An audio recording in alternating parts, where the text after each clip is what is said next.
எல்லாருக்குமே டீ குடிக்கும்போது ஸ்பெஷல் வந்து ஃபேவரைட் வந்து வடன்னு தாங்க இருக்கும். ஆனா என்னோட ஃபேவரைட் என்னன்னு தெரியுமா? இந்த கேரளாவோட ஸ்பெஷல் பழம்புரி தாங்க. டேஸ்ட் அல்டிமேட்டா இருக்கும். ஒரு தடவ செஞ்சு சாப்பிட்டு பார்த்தீங்கன்னா, அடுத்து உங்களோட ஃபேவரைட்டும் இந்த பழம்புரி தாங்க ஆயிரும்.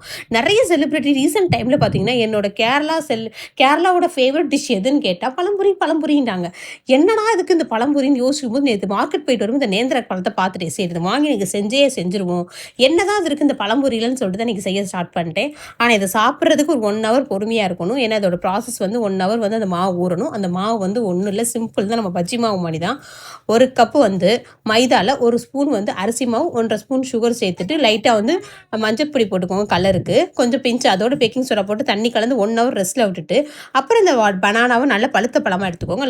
ஸ்லைஸா கட் பண்ணிக்கோங்க. கட் பண்ணிட்டு இந்த நல்லா வந்து அந்த மாவுல பெரட்டிட்டு எண்ணெய் நல்லா காஞ்சிருக்கணும்.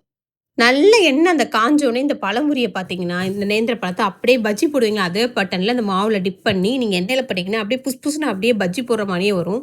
பார்க்கும்போதே அப்படியே டெம்ப்டிங்கா இருக்கும். இதுக்கப்புறம் இத நீங்க சாப்பிட்டீங்கன்னா, உங்க வடையெல்லாம் உங்க ஃபேவரட்டாவே இருக்காது. இந்த பழம்புரி மட்டும் தான் உங்க ஃபேவரட்டா இருக்கும். ஸோ கண்டிப்பா ட்ரை பண்ணிட்டு கமெண்ட் பண்ணுங்க. இந்த வீடியோ பிடிச்சிருந்தா பேஜ ஃபாலோ பண்ணிக்கோங்க. நெக்ஸ்ட் ஒரு வீடியோல பார்க்குறேன்.